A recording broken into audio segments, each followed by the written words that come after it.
c'est la plus française des actrices belges. Passée de reine du divertissement à la télé à l'une des actrices les plus prisées du cinéma français. Nommée 6 fois au César, aujourd'hui, on vous raconte la success story de Virginie Efira. Elle naît le 5 mai 1977 en Belgique. Enfant, elle rêve déjà de devenir actrice et entame même des études de théâtre qu'elle finit par abandonner. À 21 ans, alors qu'elle est serveuse dans une boîte de nuit, elle est repérée par un producteur de télévision qui lui propose de passer un casting pour présenter une nouvelle émission pour ados. Megamix, la suite au programme L'Actu Groove. C'est comme ça que Virginie Efira commence sa carrière d'animatrice en Belgique. En 2003, elle bascule vers la France. Elle devient l'une des figures emblématiques de M6 en présentant la plupart des émissions de divertissement. Alors, que serait la nouvelle star sans son redoutable mais néanmoins vénérable jury? Eh bien, pas grand-chose, je vous le dis. En 2010, Virginie Efira quitte le petit écran pour vivre son rêve sur le grand. Elle devient la vedette des comédies romantiques.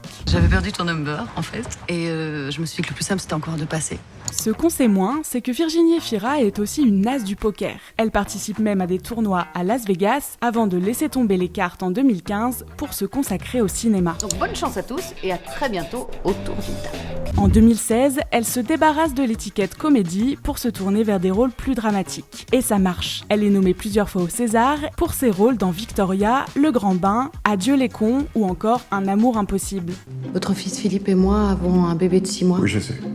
Et je voudrais pouvoir lui donner des nouvelles de sa fille. C'est d'ailleurs sur le tournage de ce film qu'elle rencontre Nils Schneider. Ils vivent ensemble depuis 2018 et ont un fils né en 2023. En 2016, elle demande la nationalité française pour pouvoir voter lors de l'élection présidentielle de 2017. Très appréciée par le public et par la critique, après 5 nominations au César, elle reçoit finalement celui de la meilleure actrice en 2023 pour son rôle dans Revoir Paris. Elle y incarne Mia, une jeune femme rescapée d'un attentat qui essaye de se reconstruire. En quelques années, Virginie Efira est devenue la coqueluche du cinéma français et a prouvé qu'elle savait vraiment tout faire, du rôle le plus touchant au personnage le plus drôle. On y va encore une fois parce que ça fait du bien.